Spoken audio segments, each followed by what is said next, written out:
चलिए, good morning सबको।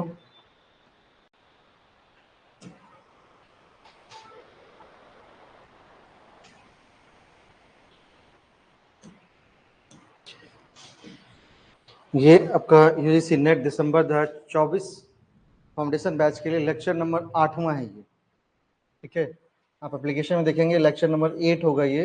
इससे पहले हम लोगों ने 7 लेक्चर्स कंप्लीट किए पेपर 1 से रिलेटेड, जिसमें हमने जहाँ जहाँ से क्वेश्चंस आए थे आपको, ठीक है, और जो जो आपका पहले से हमारे पास क्या था, नोट्स था, उन सबको मैंने रिलेट करवाया था कि देखिए वहाँ से क्वेश्चन बनते हैं या नहीं बनते, कैसे बनते क्वेश्चन। ठीक है, क्योंकि बहुत लोगों का कंप्लेन था कि क्वेश्चन बनते ही नहीं, इसीलिए मैं इस बार जो जो क्वेश्चंस पूछा गया है उस क्वेश्चंस को, और जो मेरे खुद के पहले से नोट्स बना दिए गए हैं पहले से ही, उसमें से सारे कंटेंट को लेकर के आपके सामने अभी एक एक करके मैं रख रहा हूँ। ठीक है, और वहाँ से इसी बार नहीं, हर एक बार क्वेश्चन बने, ऐसा नहीं कि एक ही बार बना है। आप देखेंगे हमेशा वो कहाँ से क्वेश्चन बना ही बना है, क्योंकि वो एक कहीं ना कहीं एक अच्छा मतलब एक एरिया बन गया है यूसी नेट एग्जाम को लेकर। ठीक है, तो जैसे अगर कोई एरिया बन जाता है तो वहाँ से क्या करेंगे, क्वेश्चंस को पुटअप करेगा ही करेगा, ऐसा कुछ है ही नहीं कि क्वेश्चन ना पूछा जाए वहाँ से। ठीक है, तो उसी सीरीज को आगे बढ़ाते हैं। ये 8वें लेक्चर्स में बात करेंगे। सबसे पहले मैं क्वेश्चन दिखाता हूँ कि इस बार जो कम्युनिकेशन से क्वेश्चन पूछे गए थे, जो यूनिट नंबर 4 है हमारा, है नहीं, यूनिट नंबर 3 हमारा रिसर्च सॉरी रीडिंग कॉम्प्रिहेंशन है, 2 में रिसर्च है, और 4 में आपका कम्युनिकेशन है। तो कम्युनिकेशन से जो क्वेश्चंस उठाए गए थे उसके बारे में यहाँ पे दिखाता हूँ। ठीक है, और ये 18 जून के शिफ्ट 1 में भी आया था, शिफ्ट 2 में भी, दोनों शिफ्ट में कम्युनिकेशन से क्वेश्चन उठाए गए थे। क्वेश्चंस के लिए चलते हैं सीधा।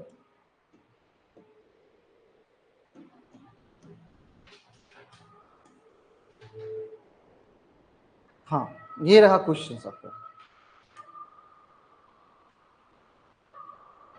ठीक है, ये रहा क्वेश्चन। हमने डायरेक्ट सीधा फोटो खींच करके डाला है स्लाइड में, ताकि उनको लगे कि नहीं ऑथेंटिक क्वेश्चन ही है। नहीं तो यहाँ पर लोगों के विश्वास की बड़ी कमी रहती है कि क्वेश्चन तो आया नहीं था, इसीलिए मैंने लिखा हुआ है यहाँ यहीं पर। ये क्वेश्चन है 18 जून शिफ्ट 1 का क्वेश्चन है।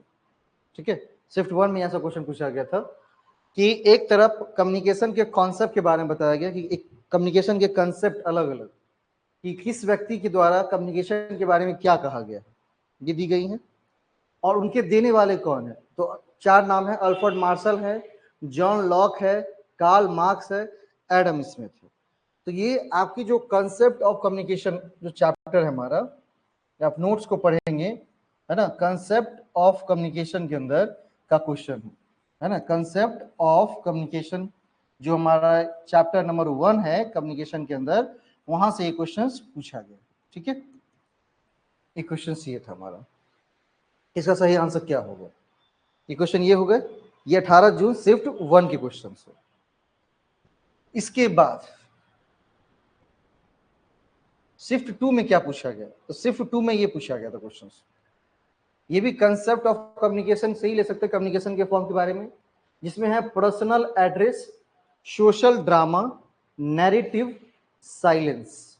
ये कम्युनिकेशन के अलग अलग फॉर्म्स हैं, और उसके बारे में जो विवरण है वो उस तरफ दिया गया, मतलब कम्युनिकेशन के फॉर्म्स और उसके बारे में जो विवरण है वो दिया गया है आपको। ठीक है, और उसको क्या करना है, सॉल्व करके बताना है कि इसमें होगा क्या। एक तरफ कम्युनिकेशन के फॉर्म्स और दूसरे तरफ आपके जो डिस्क्रिप्शन है वो डालेगा कि होंगे उसके अंदर क्या, कौन से मतलब फॉर्म में किस चीज की, किस तरह किसकी बात की गई है, इससे क्वेश्चन पूछा गया था। ठीक है, और ये क्वेश्चन पहले ही पूछे गए हैं, ऐसा नहीं कि नहीं पूछे गए हैं, लेकिन अलग रूप में पूछे गए। वहां पर मान लीजिए नैरेटिव्स के बारे में चर्चा कर दिया, वहां पर किसी में किसी और चीज की चर्चा की गई है, मतलब प्रीवियस में भी इससे मिलते जुलते क्वेश्चन देखे गए। और ये आपका चैप्टर नंबर 1 जो है कंसेप्ट ऑफ कम्युनिकेशन, वहां से क्वेश्चन को उठाया गया।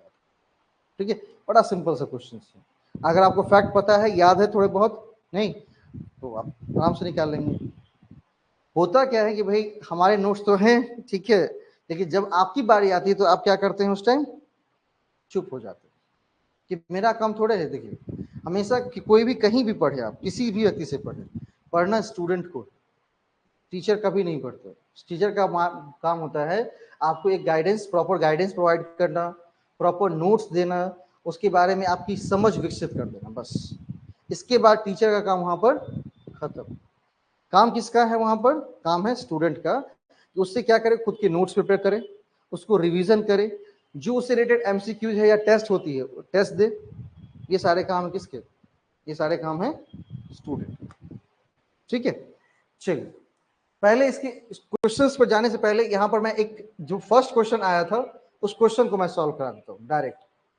ठीक है, ये कंसेप्ट ऑफ कम्युनिकेशन जो है ना यहां पर लिया गया, source and concept of communication, है ना। एक कॉलम बना हुआ है आपके नोट्स में, देखेंगे जाकर, उसी कॉलम में से मैंने डेटा को क्या किया यहाँ पर स्लाइड में लिया, वहीं से सेम टू सेम जगह से। अब यहाँ पर source and concept of communication की बात करेंगे तो वहां चारों का नाम लिखा हुआ है, जो नाम वहां पर आपको लिखे गए हैं वो चारों नाम पहले से ही डाले गए हैं, क्योंकि एक इंपॉर्टेंट कंसेप्ट देने वाले हैं कम्युनिकेशन के बारे में, जिसमें कुछ लाइन है लिखा हुआ है, फ्री कॉमर्स एंड कम्युनिकेशन किसके द्वारा कहा गया है? एडम स्मिथ के द्वारा कहा है। किसके द्वारा कहा गया है? एडम स्मिथ के द्वारा कहा गया कि मुक्त वाणिज्य और संचार की बात किसने कही है? एडम स्मिथ जी ने कही है। कम्युनिकेशन इन इकोनॉमिक्स, नहीं इकोनॉमिक्स अर्थशास्त्र में संचार की किसने कहा है? अल्फ्रेड मार्शल जी ने। ठीक है, language as a conduit of communicator, संचार वाहिका के रूप में भाषा। भाषा क्या है? संचार वाहिका है, मतलब उसका वाहन है। अगर हम भाषा यूज ही नहीं करेंगे तो संचार कर ही नहीं सकते। अब आप कहेंगे सर इशारे में भी तो संचार होता है ना, भाषा तो वहां प्रयोग नहीं किया गया, वो भी एक भाषा है। एक होता है वर्बल लैंग्वेज, एक होता है नॉन वर्बल लैंग्वेज। तो जो संकेत है आपके, जो सिंबल होती हैं, वो नॉन वर्बल लैंग्वेज के फॉर्म में आती है। तो भाई अगर कम्युनिकेशन करना है तो आपको लैंग्वेज लेना ही पड़ेगा, चाहे आप वर्बल लैंग्वेज लो चाहे आप नॉन वर्बल लैंग्वेज। ठीक है, लैंग्वेज आपको लेना ही पड़ेगा। तो language as a conduit of communication, language क्या है? एक कंड्यूट के रूप में काम करता है, एक वाहिका के रूप में काम करता है। किसके लिए? कम्युनिकेशन के लिए। किसके द्वारा कहा गया है? जॉन लॉक के द्वारा कहा गया है। लाइन ऑफ कम्युनिकेशन, संचार की लाइन, कार्ल मार्क्स। भाई उन्होंने क्या कि देखिए कम्युनिकेशन हम कर रहे हैं लेकिन इसका एक लाइन होता है। क्या होता है? उसका एक लाइन होता है, उसका एक पैटर्न होता है। जैसे आप लीनियर कह लो उसका, है ना। लीनियर मतलब एक तरफा संचार। जैसे हम केवल बोल रहे हैं और आपका काम है केवल सुनना, वहां से आप बोल नहीं सकते, रिप्लाई नहीं कर सकते, इसको कहते हैं एक तरफा संचार, नहीं लीनियर कम्युनिकेशन। एक होता है उसका क्या? डुअल।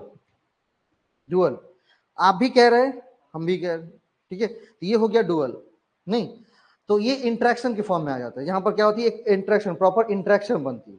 यहाँ पर जो रिसीवर है वो भी बोल रहा है आगे, और जो सेंडर है वो भी बोल, मतलब दोनों एक दूसरे के बीच में कन्वर्सेशन लगातार चलती चली जा रही है। ठीक है, इसके बाद लाइन ऑफ कम्युनिकेशन किसने दिया है? कार्ल मार्क्स जी के द्वारा दिया गया। क्लियर बात यहां तक? अब इसी को वहां पर पूछा गया था, किसमें? मैच ऑफ द फॉलोइंग के फॉर्म में। चलिए बड़ा सिंपल सा क्वेश्चन, आसानी से आप निकाल सकते हैं बस अगर ढंग से नोट्स को पढ़ाए तो, है ना। अब यहां पर फ्री कम्युनिकेशन एंड कम्युनिकेशन किसके अंतर्गत आएंगी? Free communication and free commerce and communication किसने कहा है? एडम स्मिथ जी ने। मतलब ए का क्या होना चाहिए? ए का 4 होना चाहिए। एडम स्मिथ, ए का क्या होना चाहिए? 4 होना चाहिए। फिर उसके बाद communication in economics, Alfred Marshall, B का क्या होना चाहिए? 1 होना चाहिए। Language as a conduit of communication, जिसके द्वारा? जॉन लॉक के द्वारा, सी का क्या होना चाहिए? 2 होना चाहिए। And D line of communication के द्वारा, किसके? कार्ल मार्क्स, है ना। ए का 4, बी का 1, सी का 2, डी का 3, है ना। आंसर बिल्कुल क्या है? Option number 4। ऑप्शन नंबर 4 हमारा क्या होगा? आंसर होगा। बस वो हमारा 4 में क्या करना है? हमारा फिल कर देना है। बस अगर कॉन्सेप्ट याद है, उसको हमने रिवीजन की है, आपके पास पता है। अगर नहीं पता है तो फिर वो चीजों को आप कर नहीं पाएंगे। ठीक है, चलिए नेक्स्ट। नेक्स्ट क्वेश्चन जो है यहां पर दिया हुआ है, personal address, social drama, narratives, silence, है ना। साइलेंस, अब ये क्या होता है? एक होता है कि पर्सनल एड्रेस, एक होता है सामाजिक नाटक, एक होता है आख्यान, एक होता है मौन। Subject to community rule for appropriate conduct, point to self and other in interaction, evoke local socio-cultural rule for behavior, sequential accounts told and retold from particular viewpoint। चलिए इसको मिलाइए, एक बार 1-2 मिनट का समय देता हूं, इसको मिला के दिखाई तो क्या होगा?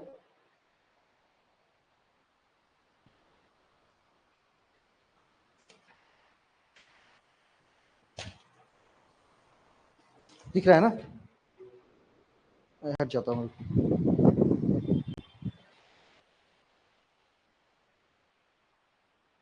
नहीं पता है तभी हम कर लेंगे आराम से।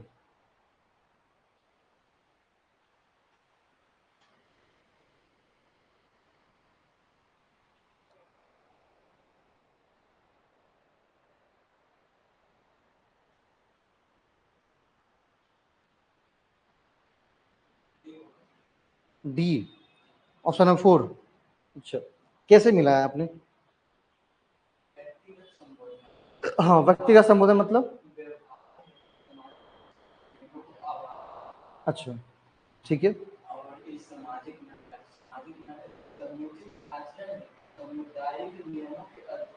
हम्म, राजा जी क्या होगा इसका बताइए।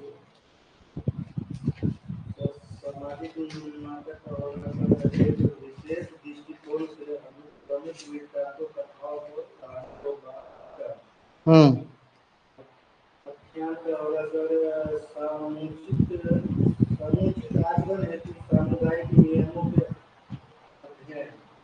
अच्छा, और मौन का होगा सर अंतर क्रिया में स्वयं व अन्यों की ओर इंगित करना। 4 होगा तो सर 4 पक्का,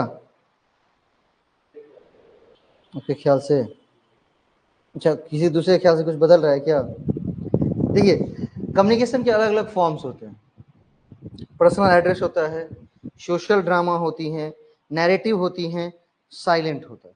ठीक है, अब यहाँ पर अगर हम बात करेंगे, एक अफोर्ड आपने कहा कि पर्सनल एड्रेस का मतलब होता है evoke socio culture rule for behaviour, जी आपने कहा है।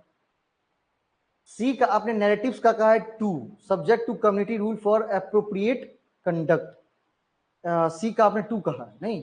अच्छा, ये बी का 1 का है, सोशल ड्रामा का मतलब होता है एक विशेष दृष्टिकोण से अनुक्रमिक वृत्तांतों कथाओं को कहना, वह बार बार कहना। ठीक है, ये चीज है। अच्छा, नैरेटिव साइलेंस का मतलब क्या होता है? साइलेंस का मतलब होता है अंतर क्रिया में स्वयं व अन्यों की ओर इंगित करना। अच्छा, कहानी का मतलब फिर क्या होता है, तो फिर बताइए। एक चीज छूट रहा है, उसको उसको ढंग से कर लीजिए, अपने आप बन जाएगा क्वेश्चन। एक चीज छूट रहा है, उसको करिए, अपने आप बन जाएगा क्वेश्चन।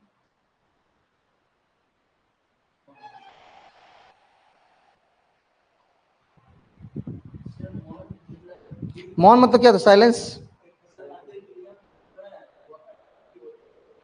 हम्म, देखिए यहां पर आंसर जो होगा वो होगा 3। आंसर क्या होगा? 3 होगा। कैसे बता पाओगे? नैरेटिव का मतलब होता है आख्यान, यहां पर लिया हुआ देखिए, किसी चीज को बार बार कहने की बात आ रही है। नैरेटिव का मतलब आख्यान, आख्यान का मतलब होता है कोई चीज को कहना, मतलब कहानी टाइप। ठीक है, क्या होता है नैरेटिव स्टडी का मतलब होता है कि कोई कहानी है उसको आप बार बार कह रहे हैं। जैसे मान लीजिए एक बार आप गिर गए, तो इन्होंने पूछा कैसे गिर गए, फिर वही चीज मैंने पूछा, फिर वही चीज दूसरे बताई, ये क्या है कि नैरेटिव हो जाती है, आख्यान हो जाती है। मतलब किसी भी चीज को क्या करना, किसी भी चीज को बार बार क्या करना, बार बार जो है वो पूछना, एक विशिष्ट दृष्टिकोण से अनुक्रमिक वृत्तांतों कथाओं को कहना, वो बार बार कहना क्या कहलाएगा? नैरेटिव कहलाता है।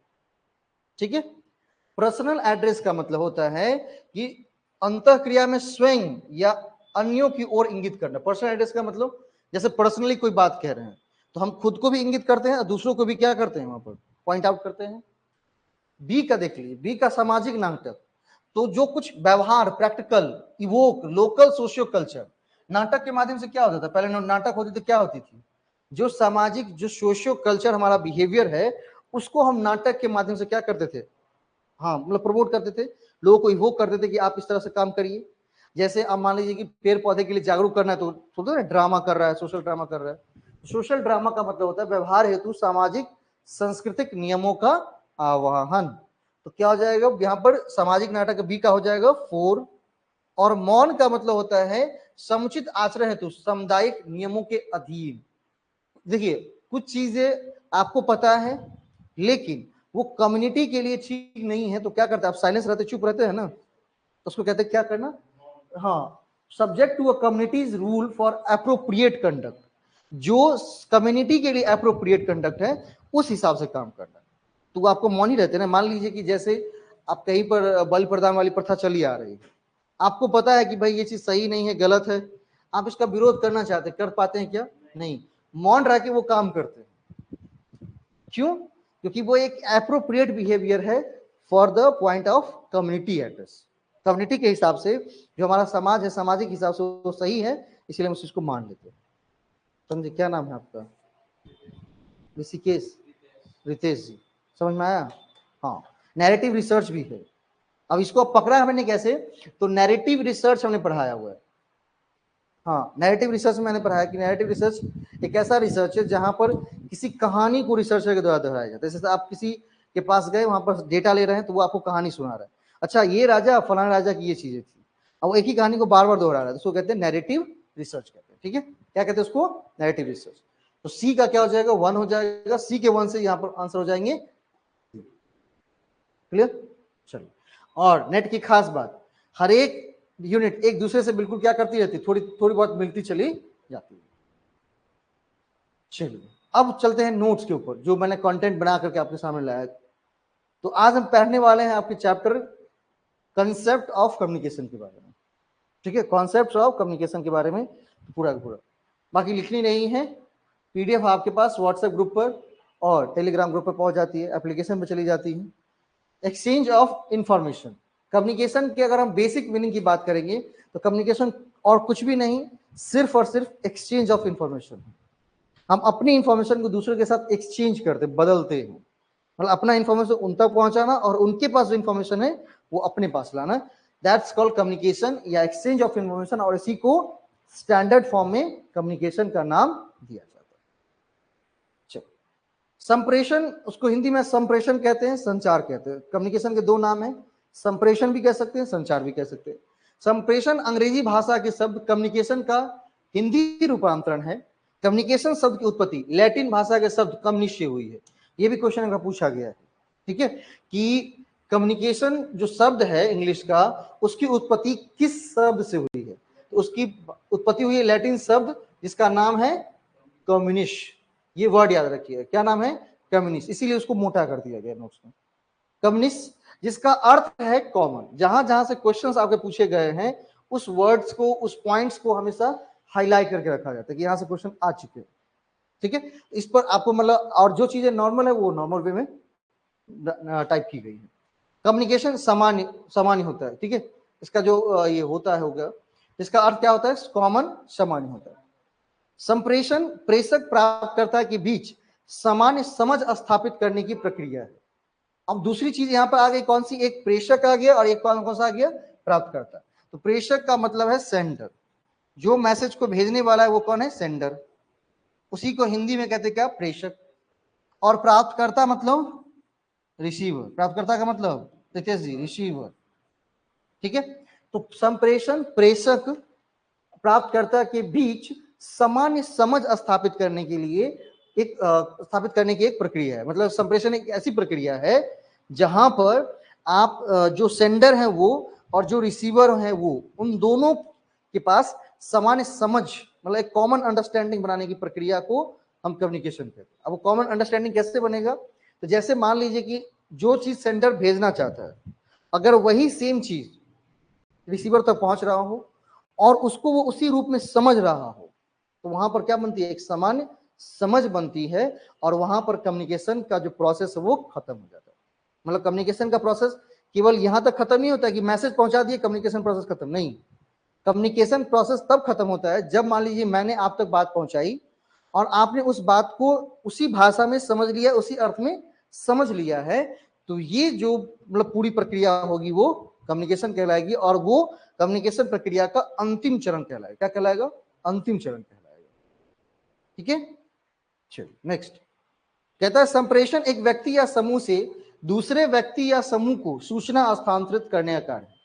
केवल यह व्यक्ति पर ही निर्भर नहीं करता है, हम एक ग्रुप से दूसरे ग्रुप को डेटा दे सकते हैं, दूसरे ग्रुप से तीसरे दे सकते हैं। जैसे व्हाट्सएप ग्रुप में मान लीजिए कोई मैसेज आया नेट एग्जाम के रिगार्डिंग, अब वहां से लेकर के दूसरे में दे रहे हैं, दूसरा ग्रुप तीसरे ग्रुप में दे रहा है। तो केबल कम्युनिकेशन जो है व्यक्तियों के द्वारा ही डेटा ट्रांसफर करने की प्रक्रिया नहीं है, वहां पर व्यक्ति के साथ साथ समूह भी शामिल हो जाती है। क्या शामिल? समूह भी शामिल हो जाती है, ग्रुप भी शामिल हो जाता है, एक ऑर्गेनाइजेशन शामिल हो जाती है। मतलब एक ऑर्गेनाइजेशन दूसरे ऑर्गेनाइजेशन को सूचना प्रोवाइड कर रही है।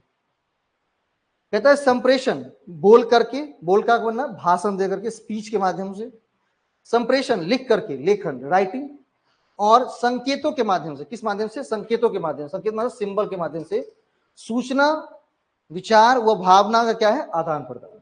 मतलब हम कम्युनिकेशन के अंदर तीन चीजों का आदान प्रदान करते हैं। किसका? नहीं, सूचना का, विचार व भावना का। ठीक है, सूचना, विचार और भावना। मतलब कम्युनिकेशन के थ्रू इंफॉर्मेशन को एक से दूसरे के बीच भेजा जाता है। पूछा गया क्वेश्चन है कि कम्युनिकेशन के द्वारा किन किन चीजों का आदान प्रदान किया जा सकता है? इंफॉर्मेशन का किया सकता है, आपका जो थॉट है, विचार है, आपका थॉट है, विचार है, या थिंकिंग कह लीजिए, थिंकिंग को एक से दूसरे तक भेजा जा सकता है। एंड तीसरी चीज है आपकी अपनी भावना, इमोशंस। आप अपनी इमोशंस भी क्या कर सकते हैं? इमोशंस भी क्या कर सकते हैं? इमोशंस भी शेयर कर सकते हैं। तो आजकल देखते हैं व्हाट्सएप पर इमोशन के लिए क्या होता है? इमोजी है। इमोजी किस लिए यूज करते हैं?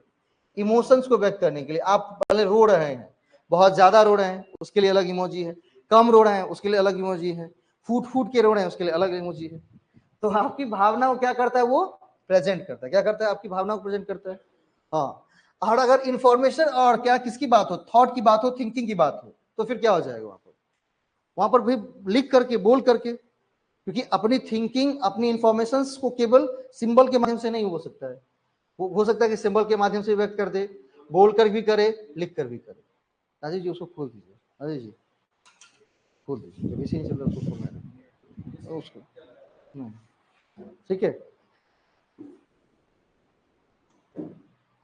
चलिए अब पंखा चला दीजिएगा पीछे वाले।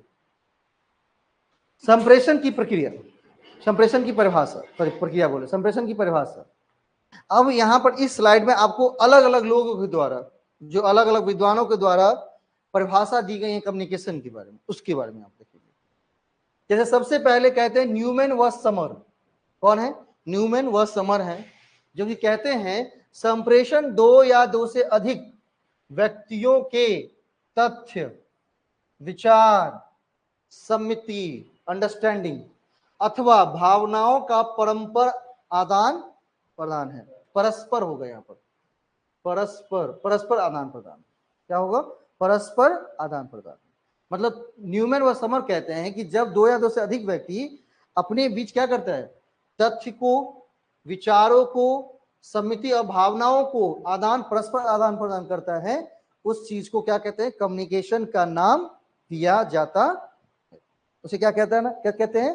कम्युनिकेशन का नाम उसे दिया जाता है। अगले हैं लिटिल। अगले कौन है? लिटिल। बोला लिटिल के अनुसार मानव संचार वह प्रक्रिया है। मतलब अब लिटिल किस पर ध्यान केंद्रित कर रहे हैं? देखिए ध्यान से, मानव संचार पर। अब वो क्वेश्चन क्या पूछ देता है कि मानव संचार प्रक्रिया के रूप में, संचार को मानव संचार किसने कहा है? तो लिटिल जी ने कहा है। संचार, मानव संचार वह प्रक्रिया है जिसके द्वारा पहले से सहमत प्रतीक के माध्यम से लोगों के बीच सूचना व जानकारी प्रसारित की जाती है। अब यहां पर देखेंगे एक चीज लिखा हुआ, पहले से सहमत, पहले से सहमत प्रतीक। मतलब वही सिंबल यूज करना है, नहीं, वही सिंबल यूज करना है जिसके बारे में हम पहले से रिसीवर और सेंडर दोनों को जानकारी। अब कोई नया, एकदम नया फ्रेश इमोजी आया और वो किसी को आप सेंड कर दिए जिसके बारे में किसी को पता ही नहीं, या मान लीजिए कि सोचिए कि जब पहली बार किसी को कोई इमोजी भेजा होगा तो क्या हुआ होगा? उसे समझ ही नहीं आएगा ना। हाँ, लेकिन अगर अब क्या है, अब फ्रेंडली हो गया है इमोजी एक दूसरे के बीच, तो अब अगर इमोजी के द्वारा कोई भावना व्यक्त करेंगे तो समझ जाता है कि नहीं समझ जाता है।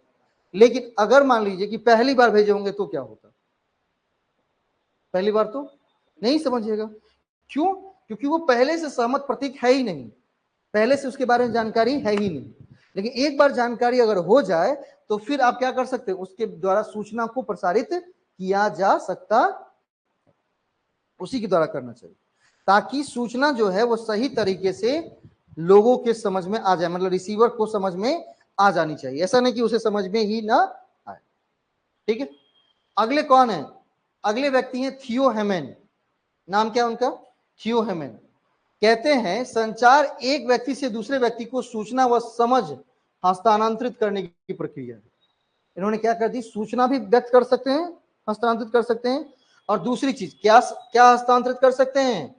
समझ, अपनी अंडरस्टैंडिंग को भी क्या कर सकते हैं? दूसरे तक हस्तांतरित कर सकते हैं।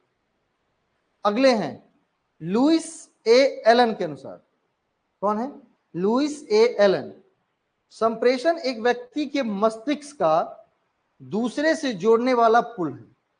अब हम चाहते हैं कि मान लीजिए कि हम अपने ब्रेन को आपके साथ जोड़ें। भाई नदी के दो छोर को जोड़ना तो क्या करते हैं? पुल बना देते हैं। लेकिन एक मानव के ब्रेन को दूसरे मानव के ब्रेन से क्या करना है? कनेक्ट करना है। तो वो जो एक ब्रिज का काम करेगा वो कौन करेगा? कम्युनिकेशन। कौन करेगा? कम्युनिकेशन। इसीलिए लिखा हुआ है संप्रेषण एक व्यक्ति के मस्तिष्क का दूसरे से जोड़ने वाला क्या है? पुल है, जिसके अंतर्गत कहने, सुनने तथा समझने, इस बार हिंदी में थोड़ी सी आज गड़बड़ हो गई क्या? तथा समझने, अच्छा हम पीडीएफ में सही कर देंगे जब भेजेंगे आपको। तो कहने, सुनने तथा समझने की एक व्यवस्थित प्रक्रिया शामिल होती है। मतलब संप्रेषण की जब बात करेंगे तो वहां पर एक व्यक्ति के मस्तिष्क को दूसरे व्यक्ति से एक व्यक्ति के ब्रेन को दूसरे व्यक्ति के ब्रेन से क्या करना है? जोड़ना है। मतलब यहां पर जो इंफॉर्मेशन वो इंफॉर्मेशन आप तक पहुंचानी है। तो इसका क्या करना होगा? इसके लिए कम्युनिकेशन नाम का एक ब्रिज बनाना पड़ेगा, और उस ब्रिज से कौन कौन आएंगे जाएंगे? कहने की प्रक्रिया आएगी जाएगी, सुनने की प्रक्रिया आएगी जाएगी, और समझने की प्रक्रिया आएगी जाएगी। मतलब अगर ये तीन चीज हो तो एक व्यक्ति क्या कर सकता है? सूचना को हस्तांतरित करके समझ सकता है। कौन कौन सी? कहना, सुनना, समझना। पहले मैंने कहा आप पहले सुनिए, समझिए, फिर आप कहिए, फिर हम सुनेंगे, समझेंगे, फिर आपको कहेंगे। मतलब ये तीन चीजें हैं यहां पर, ध्यान से देखिएगा। सेंडर और रिसीवर है। अब यहां पर क्या सेंडर ने क्या कहा, तो आपने क्या किया? सुना। और फिर सुनने तक ही नहीं करना है, आप समझोगे इसको क्या कहा उन्होंने, फिर आप कहोगे, और हम क्या करेंगे? सुनेंगे। क्योंकि मान लीजिए आपने कहा मैंने सुना ही नहीं, फिर अगली बार जो हम कहेंगे वो आप सुनोगे नहीं और समझोगे नहीं। समझ रहे हैं? कि कहता है कि सेंडर और रिसीवर जो है, मतलब सेंडर ने पहली बार कहा, रिसीवर ने सुना, समझा, फिर कहा। अब आपने कहा और मैंने सुना नहीं और मैंने समझा नहीं, तो फिर मैं आपको जो कहूंगा वो सुनेंगे क्या? नहीं, यही बात है। तो ये जो कहना, कौन सा है? कहना, स्पीक, या टेल कह सकते हैं। सुनना, कहना, सुनना। हियर मतलब क्या होता है? सुनना। और समझना,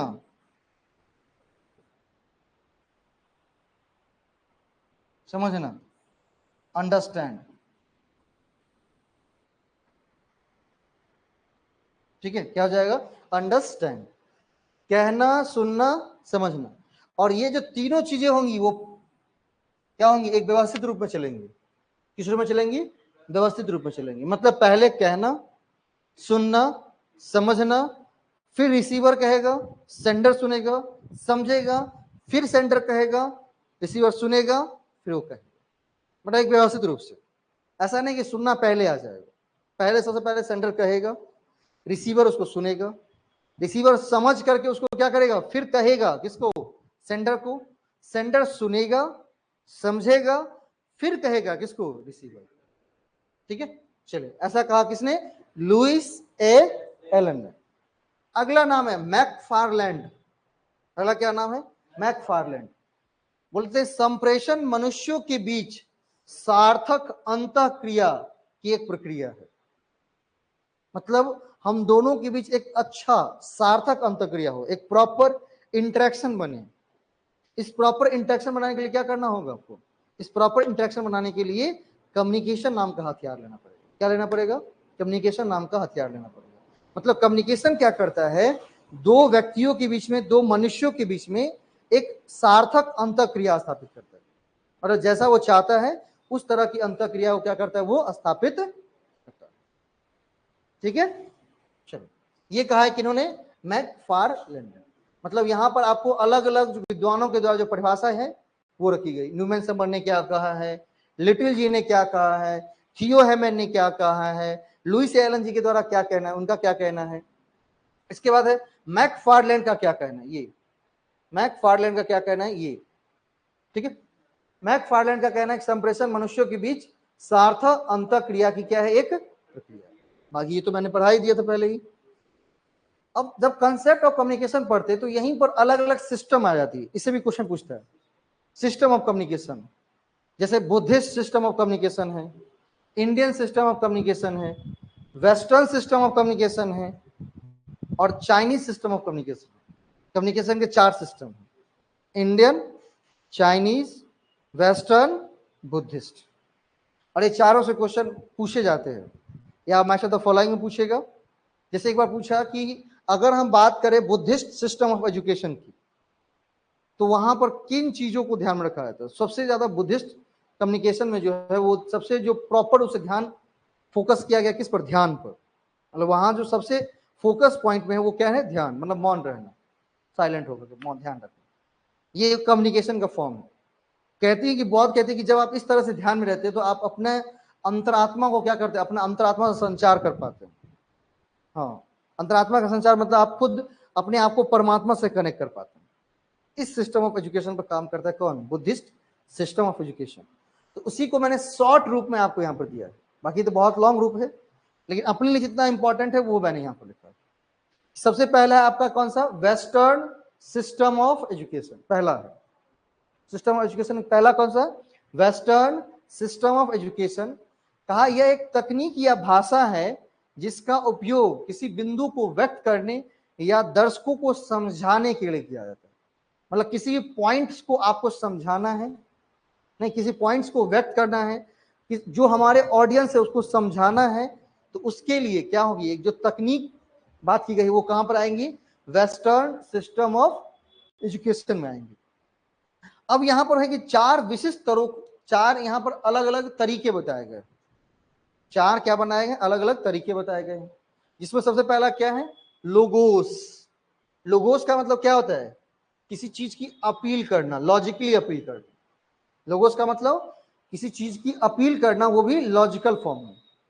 जैसे आपने कहा कि देखो पानी बचाना है क्योंकि जल ही जीवन है, ये एक लॉजिक है। नहीं, पानी, हाँ, जल ही जीवन है, जल जल बचाओ, तो उसके लिए आपने क्या लॉजिक दे रहे हैं? जल ही जीवन है। अब जल ही जीवन है कह दिया तो सिर्फ लोग समझ गए कि भाई ये जीवन है, इसको बचा कर रखना। अपने आप को सुरक्षित रखते हैं लोग, तो जो हमारा जीवन है उसको सुरक्षित रखेंगे नहीं रखेंगे? रखेंगे। पैथोस का मतलब होता है किसी चीज, इमोशनल, इमोशंस, भावनात्मक अपील करना, वो किस में आता है? पैथोस में आता है। पैथोस का मतलब होता है भावनात्मक रूप से अपील करना। इथोस का मतलब होता है इथिकल अपील, नैतिक रूप से जो अपील आप करोगे, जो आप कहोगे वो इथिक्स होनी चाहिए, एथिकल होनी चाहिए, मतलब कि बिल्कुल नैतिक पूर्ण होनी चाहिए, ऐसा कहा। अगला है कैरियोस, अपील टू टाइम, समय के अनुरूप अपील करनी चाहिए। अब बाढ़ का समय है तो बाढ़ वाला अपील करा जाएगा या भूकंप वाला किया जाएगा? बाढ़ वाला नहीं, उसके रोकथाम के उपाय वाले बात किए जाएंगे। तो अपील टू टाइम, टाइम के according appeal. Appeal to ethics, ethics के अकॉर्डिंग अपील, उसको जाएगा इथोस में। अपील टू इमोशंस के अनुसार क्या अपील, इमोशन के साथ अपील करना, कहां पर? पैथोस पर। और लॉजिकली अपील कहां पर जाएगा? लोगोस में जाएगा। कहां पर जाएगा? लोगोस में जाएगा। क्लियर यहां तक? चलो नेक्स्ट। इसका जो मेन फोकस होता है कहां पर होता है? रिथोरिकल डिवाइस। रिथोरिकल डिवाइस का मतलब होता है किसी पॉइंट्स को क्या करना? व्यक्त करने की बात। जैसे हमें इमोशन व्यक्त करना है, इथिकल रूप से कोई चीज अपील करना है, लॉजिकली अपील करना है, टाइम के अकॉर्डिंग अपील करना है, तो ये एक डिवाइस की तरह काम करता है। रेथोरिक मतलब एक पॉइंट को इंगित करने की बात करता है, अपने दर्शक को समझाने की अपील करता है, बात करता है। इसमें आएगा वेस्टर्न सिस्टम ऑफ एजुकेशन। कहां पर आएगा? वेस्टर्न सिस्टम ऑफ एजुकेशन पर। चलिए क्वेश्चन नंबर 2, इंडियन सिस्टम। मौखिक और गैर मौखिक दोनों तरह से भावनाओं को व्यक्त करने की विभिन्न तरीके हैं, इसको कहते हैं इमोशनल वेरिएंट्स। इंडियन सिस्टम जो है वो कहता है कि किसी भी चीज को दो तरीके से व्यक्त कर सकते हैं। एक है हमारी मौखिक भाषा जिसको आप ओरल लैंग्वेज कहते हैं, जैसे मैं आपको बोल करके बता रहा हूं, और जैसे मैं ये कर दूं तो सीधा पता चल जाएगा कि भाई वो मारने की बात कर रहे हैं, है ना। सीधा कह जाए ठीक से रहो नहीं तो बड़ा मार मारेंगे। तो ये चीज ओरली हो गई, और एक चीज क्या हो गई, मौखिक और गैर मौखिक। तो जैसे ही गैर मौखिक और मौखिक होंगी तो वो कहां पर जाएगा, इंडियन सिस्टम ऑफ एजुकेशन में जाएगा। कहां जाएगा, इंडियन सिस्टम ऑफ एजुकेशन में जाएगा। ठीक है, कहां पर जाएगा, इंडियन सिस्टम ऑफ एजुकेशन के अंतर्गत जाएगा। अगली है बुद्धिस्ट, एक common goal, objective, paramount realisation, flexible and open to all. ठीक है, मतलब बुद्धिस्ट सिस्टम ऑफ जो कम्युनिकेशन है वो कहता है कि हमारा जो गोल है वो कॉमन गोल है, जो ऑब्जेक्टिव हमारा क्या है, कॉमन ऑब्जेक्टिव है, जो हमारे रिजोल्यूशन है वो क्या है, हमारे कॉमन है, और ये सबके लिए खुला है। क्या ये सबके लिए खुला हुआ, उसको कहते हैं बुद्धिस्ट सिस्टम ऑफ कम्युनिकेशन। ये क्या करता है, नॉन कॉम्पिटिटिव एंड कोऑपरेटिव। ये क्या है, नॉन कॉम्पिटिटिव है, मतलब किसी भी एक दूसरे के साथ कोई प्रतिस्पर्धा बिल्कुल भी वहां नहीं है। कौन आगे है कौन पीछे है उससे रिलेटेड कोई प्रतिस्पर्धा बिल्कुल नहीं है। और दूसरी चीज है कोऑपरेटिव है, एक दूसरे को सहयोग से लेकर बढ़ने वाली बात है। तो वहां पर क्या हो जाएगा, बुद्धिस्ट सिस्टम ऑफ कम्युनिकेशन। अगला जो कम्युनिकेशन हमारा सिस्टम है वो है चाइनीज। क्या है, चाइनीज सिस्टम ऑफ कम्युनिकेशन। ये कहता है ये एक प्रणाली है जो व्यक्तियों के समूहों के बीच अंतर का पता लगाने के लिए उपयोग किया जाता है। मान लीजिए कि किसी व्यक्ति के बीच, इंडिविजुअल के बीच हमें डिफरेंस पता करना हो, क्या करना हो, इंडिविजुअल के बीच हमें डिफरेंस पता करना हो, तो डिफरेंस पता करना है तो उसके लिए हम क्या करेंगे, उसके लिए हम चाइनीज सिस्टम ऑफ कम्युनिकेशन को यूज करेंगे। क्या करेंगे, चाइनीज सिस्टम ऑफ कम्युनिकेशन को यूज करेंगे, जो कि एक प्रणाली के रूप में काम करती है और आपको डिफरेंट करके देगी कि व्यक्तियों के बीच सांस्कृतिक डिफरेंस है, व्यक्तियों के बीच वर्ग रूपी डिफरेंस है, व्यक्तियों के बीच लिंग अंतर डिफरेंस है। ठीक है, ये अलग अलग सिस्टम है कम्युनिकेशन के, और यहां पर जब भी पूछा जाएगा तो वो match of the following question ही पूछेगा आपसे। जब भी पूछा जाएगा, जब भी पूछा जाएगा तो match of the following question ही वो क्या करेगा, पूछेगा। ठीक है, नेक्स्ट क्वेश्चन। अगला है थ्रेट ऑफ कम्युनिकेशन। अगला कौन सा है, थ्रेट ऑफ कम्युनिकेशन। कम्युनिकेशन के अलग अलग थ्रेट्स के बारे में, किसके बारे में, कम्युनिकेशन के अलग अलग थ्रेट्स के बारे में।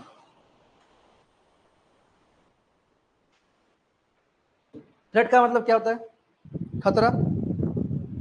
तो कम्युनिकेशन जब आप करते हैं तो खतरा क्या क्या होती है, तो सबसे पहला थ्रेट होता है रिग्रेशन थ्रेट। क्या होता है, रिग्रेशन थ्रेट। नहीं, अब मान लीजिए जो कम्युनिकेशन के अंदर क्या है, प्रतिभागी है, नहीं, या अध्ययन में जो प्रतिभागी लगा हुआ है, भाई आपने यहाँ पर कम्युनिकेशन को डायरेक्ट जोड़ा गया किसके, टीचिंग से जोड़ा गया डायरेक्ट, क्योंकि हम जहां पर कम्युनिकेशन कर रहे हैं टीचिंग से संबंधित कम्युनिकेशन कर रहे हैं। तो कहा कि अगर रिग्रेशन थ्रेट का मतलब होता है कि जैसे कोई अच्छा प्रतिभागी अच्छा स्कोर कर रहा है, लेकिन कुछ ऐसी घटना घटित हो गई, कुछ ऐसी बात हो गई कि वो क्या कर रहे हैं, अध्ययन से क्या हो रहा है, बाहर हो रहा है। मतलब इसको कहते हैं रिग्रेशन थ्रेट। जब एक टीचर क्या करता है, कम्युनिकेशन करता रहता है स्टूडेंट से, तो उसे एक प्रकार की थ्रेट होती है, जिस थ्रेट का नाम है रिग्रेशन थ्रेट। कि मान लीजिए कोई ऐसी बात मैं कह ना दूं कि जो प्रतिभागी अच्छा है पढ़ने में वो क्या करे, अध्ययन से बिल्कुल बाहर हो जाए, या मुझे स्टडी नहीं करना है, छोड़ देता है। तो बहुत ही वहां पर क्या करना होता है, संभाल कर बोलना होता है। उसको कहते हैं कौन सा, रिग्रेशन थ्रेट, प्रतिगमन खतरा कहते हैं। अगला होता है सिलेक्शन थ्रेट, है ना। ताकि ऐसा तब होता है जब समूह के अंतर उपचार या हस्तक्षेप के बजाय पहले से मौजूद स्थितियों के कारण से होता है। सिलेक्शन थ्रेट का मतलब कोई चीज सेलेक्ट करना। तो देखिए अभी जो है अंतर है वो चीज नहीं, जो पहले से कोई चीज है उसी को बेसिस अपना बनाना, जो पहले से कोई कारण है उसी को अपना बना लेना, वो क्या कहलाएगा, सिलेक्शन थ्रेट कहता है। क्या कहते हैं उसको, सिलेक्शन थ्रेट। जब आप किसी चीज को सेलेक्ट करते हैं, कैसे सेलेक्ट करते हैं, अभी की स्थिति देखते हैं या पहले की देखते हैं? अभी की देखते हैं, क्या बात कर रहे हैं? वो तो नॉर्मल सिलेक्शन है, लेकिन सिलेक्शन थ्रेड का मतलब क्या? आप पहले की चीजों को केवल क्या कर रहे हैं, पहले की चीजों को बेसिस बना रहे हैं, अभी की स्थिति नहीं देख रहे हैं। अभी की स्थिति को तो थ्रेड का मतलब खतरा, नेगेटिव पॉइंट है ना सिलेक्शन थ्रेड। सिलेक्शन थ्रेड का मतलब कि जब समूह में अंतर पहले से मौजूद एक चीज के कारण होता है, पहले से जो मौजूद एक चीज थी उस पर हमने क्या कर लिया, किसी चीज को सिलेक्ट कर लिया। पहले से सुना कि भाई ये अच्छा है, अच्छा अच्छा अच्छा अच्छा अच्छा है, सेलेक्ट कर लिया। बाद में पता चला जाए है भाई ये तो बुरा था, इसको कहते हैं सिलेक्शन थ्रेड। ठीक है, रिग्रेशन थ्रेड में मतलब आपने कोई ऐसी बात कह दी या कोई ऐसा कुछ कहा किया जिसके कारण कोई अध्ययन से प्रतिभागी बाहर हो रहा है, उसको कहते हैं रिग्रेशन थ्रेड। आपको रिग्रेट होगा ना कि अरे भाई क्यों कह दिया यार, मतलब नहीं कहना चाहिए था। सिलेक्शन थ्रेड, जब पहले की स्थिति के कारण आपने किसी चीज को सिलेक्ट कर लिया, खतरा हो गया ना सिलेक्शन थ्रेड। ठीक है, नेक्स्ट थ्रेड है आपका इंस्ट्रूमेंटेशन थ्रेड कहते हैं। यह तब उत्पन्न होता है जब माप उपकरणों या प्रक्रियाओं में परिवर्तन से अध्ययन के परिणाम प्रभावित होते हैं। मतलब जो हमारा मेजरमेंट इंस्ट्रूमेंट है उसमें कोई चीज हम परिवर्तन करते हैं तो हमारा जो परिणाम प्रभावित होता है उसको कहते हैं इंस्ट्रूमेंटेशन थ्रेड। हम कोई चीज बदलाव नहीं कर रहे होते हैं, जैसा हमारा कम्युनिकेशन है उसी को लेकर चल रहे होते हैं। पता है क्यों होता है? कहीं अगर मैंने कुछ चेंज किया और इसका परिणाम जो है, मतलब इसका जो प्रभाव है वो परिणाम पर पड़ा, तो फिर बड़ा डर होता रहता है। हो सकता है कि अगर पॉजिटिव परिणाम, पॉजिटिव इफेक्ट पड़ा तो फिर ठीक है, अगर नेगेटिव इफेक्ट पड़ गया तो आपने तो सही चीजें कर उससे किया था, लेकिन हो गई क्या बुरी चीजें, तो गड़बड़ हो जाएगा आपकी तरफ से। तो उसको कहते हैं कौन सा थ्रेड? उसको कहते हैं इंस्ट्रूमेंटेशन थ्रेड। अगला है कन्फाउंडिंग थ्रेड। जब कोई बाह्य चर बाधा हो गया, जब कोई बाह्य चर परिणाम को प्रभावित करता है जिससे वास्तविक कारण प्रभाव संबंध निर्धारित करना कठिन हो जाता है। मतलब जब कोई बाहरी चर परिणाम को क्या करता है, प्रभावित करता है। मतलब इंटरनल कोई चीज हमें प्रभावित नहीं कर रहा है, एक्सटर्नल चीजें प्रभावित कर रही हैं। मतलब आपके कम्युनिकेशन में क्या चीज देख रहे हैं कि बाहरी जो इन्फ्लुएंस है वो ज्यादा आपके पर हावी हो रहा है, उसको कौन सा थ्रेड कहते हैं? उसको कहते हैं कन्फाउंडिंग थ्रेड। क्या कहते हैं उसको? Confounding thread. तो ये अलग अलग प्रकार के थ्रेट हैं, यह अलग अलग प्रकार के थ्रेट्स हैं कम्युनिकेशन। थ्रेट्स ऑफ कम्युनिकेशन कह सकते हैं इसको। जैसा आपने कंसेप्ट ऑफ कम्युनिकेशन पढ़ा वैसे ही क्या है, थ्रेट है। और यहां भी क्वेश्चन क्या करते हैं, इसी रूप में पूछे जाते हैं। जैसा आपने सिस्टम ऑफ कम्युनिकेशन पढ़ा उसी तरह से थ्रेट पे भी match of the following question पूछा जाएगा। ठीक है, हाँ। और इस बार तो फिर से अब सीबीटी मोड में हो रही है, तो एक से ज्यादा बार में एग्जाम होंगी, तो भाई निश्चित रूप से है कि भाई उसका क्वेश्चन अलग और उसका क्वेश्चन क्या अलग आने वाला है। पिछली बार 2 शिफ्ट हुआ था, दोनों में अलग अलग थे। अब 10 दिन एग्जाम चलेंगी तो भाई 10 दुना 20 सेट आंसर हो जाएगा आराम से। जोड़ नहीं कि आप में ना पूछे तो नहीं पूछा जाएगा, किसी सेट में जोड़ पूछा जाएगा। अगली है role of communication, role in communication. सबसे पहला जो रोल है वो है प्रमोटिव रोल। कौन सा रोल है? Promotive role. वह संचार जो समूह के लक्ष्यों को प्राप्त करने में सहायता करता है उसे संवर्धक भूमिका कहा जाता है, प्रमोटिव। मान लीजिए कि हम सबका कॉमन ऑब्जेक्टिव क्या है, नेट एग्जाम पास करना, जेआरएफ करना, और हम ऐसे कम्युनिकेशन करें जिससे आप सब कुछ प्रमोट हो कि नहीं मुझे करना है भाई। मतलब जो हमारे समूह का लक्ष्य है उस लक्ष्य को क्या करने के, पूरा करने के लिए जब कोई संचार किया जाता है तो उसे क्या कहते हैं, प्रमोटिव रोल ऑफ कम्युनिकेशन।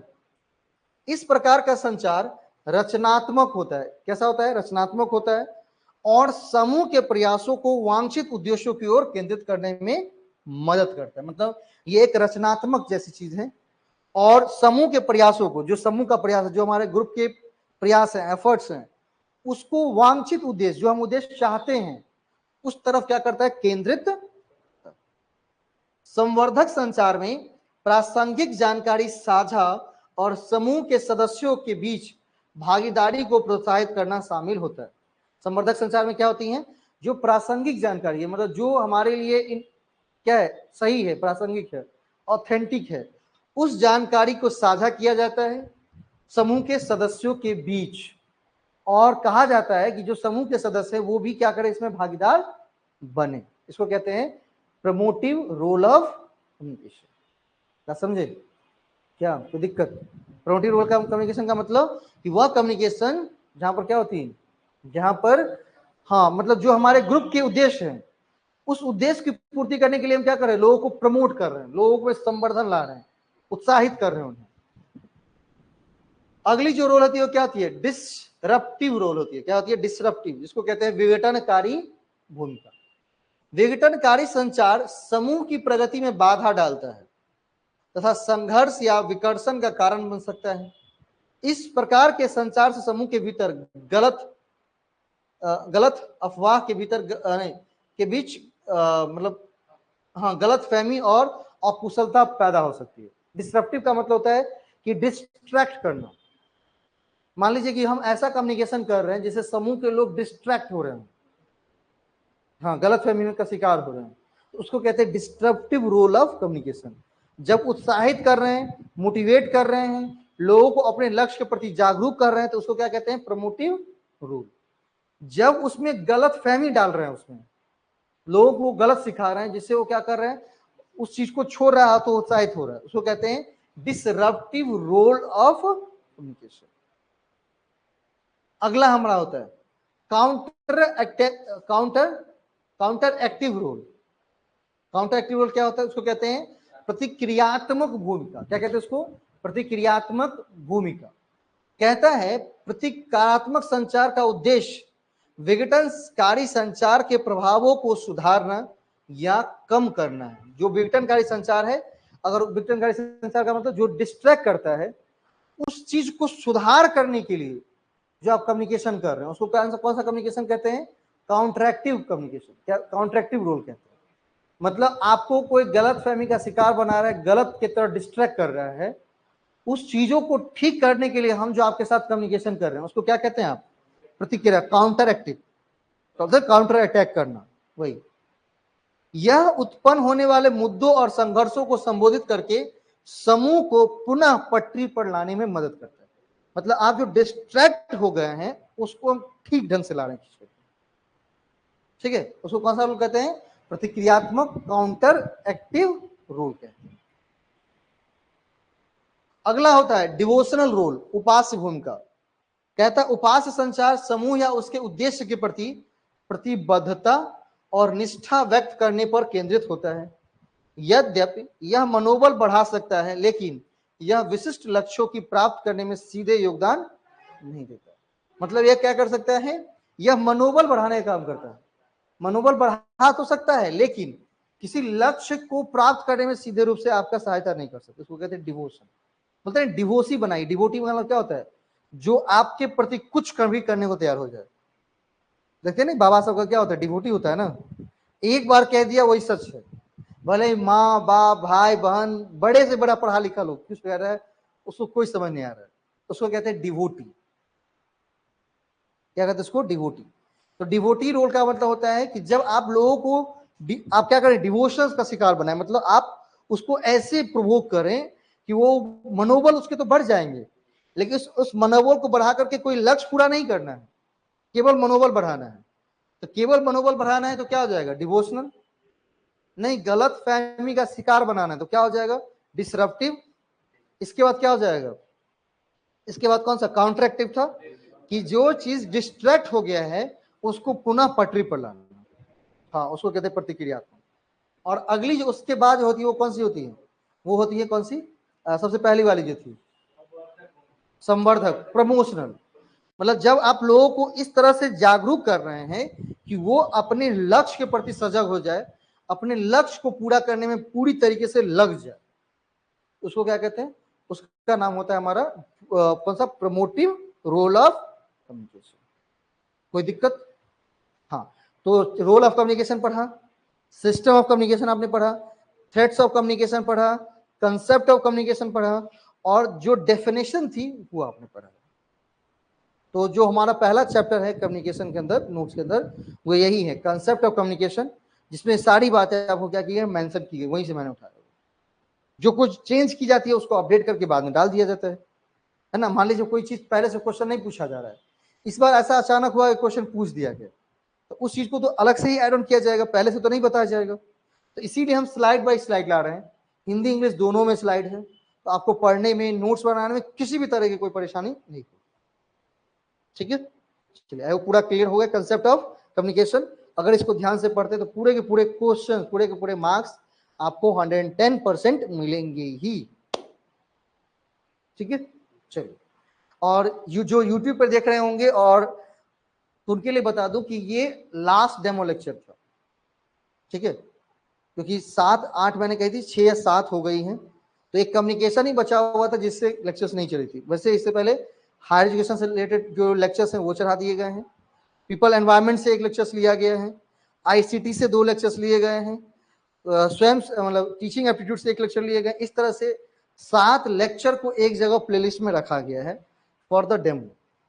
तो अगर कोई देखना चाहते हो वहां से जाके देख सकते हैं, इसी के लिंक रहेगा इसी में। ये वीडियो यूट्यूब पे पब्लिश की जा रही है और एप्लीकेशन पे भी आ रही है, पेड स्टूडेंट के लिए एप्लीकेशन पे आ रही है और उसके लिए यूट्यूब पे जा रही है। ठीक है, और इस तरह से डेमो का जो सेशन था वो पूरा कंप्लीट होता है। कल से हम लोग अपने जो हमारे सिलेबस है, हम कौन सा यूनिट मान लीजिए उठा रहे हैं, उस यूनिट्स को लेकर के, एक यूनिट को लेकर के पहले सबसे पहले उसको पूरा खत्म करना, तो फिर हम यूनिट वाइज करेंगे। अभी क्या करते हैं, क्वेश्चंस वाइज करते हैं अलग अलग। यहाँ पर क्या करना है, यूनिट वाइज करना है हमें, कि कौन से यूनिट को लेकर के पहले उसको क्या करना है, खत्म कर देना है ना। तो उसके लिए हम कल से काम शुरू कर रहे हैं। बाकी अगर वीडियो अच्छा लगता हो, डेमो आपको पसंद आया हो, तो आप क्या कर सकते हैं, कॉल कर सकते हैं, व्हाट्सएप कर सकते हैं और एडमिशंस ले सकते हैं। इसी तरह से आपके कौन से होंगे, पेपर 2 कॉमर्स के भी होंगे। अभी 50% का ऑफ चल रहा है, तो वो भी क्या कर आपको फायदा मिल जाएगा। ठीक, इन तीनों नंबर पर कॉल कर सकते हैं, व्हाट्सएप कर सकते हैं और आप बैच की जानकारी ले सकते हैं। ये डेमो लेक्चर पूरा कंप्लीट, और कल जाते जाते आपके जो कॉमर्स हैं उसके भी डेमो लेक्चर पूरे कंप्लीट हो जाएंगे। ठीक है, यदि आप इतिहास के हों, हिंदी से तैयारी करते हो, इंग्लिश से, किसी भी साइकोलॉजी से आप आइए, बिल्कुल आपकी मदद की जाएगी। जैसे सी कोई समस्या, हाँ, थोड़ी देर में इसका जो पीडीएफ का लिंक है वो हमारे व्हाट्सएप ग्रुप में और टेलीग्राम ग्रुप में दोनों जगह चला जाता है। आप वहां से डाउनलोड करके उसकी खुद की नोट्स प्रिपेयर कर सकते हैं। चलिए, ठीक, चलिए मिलते हैं कल।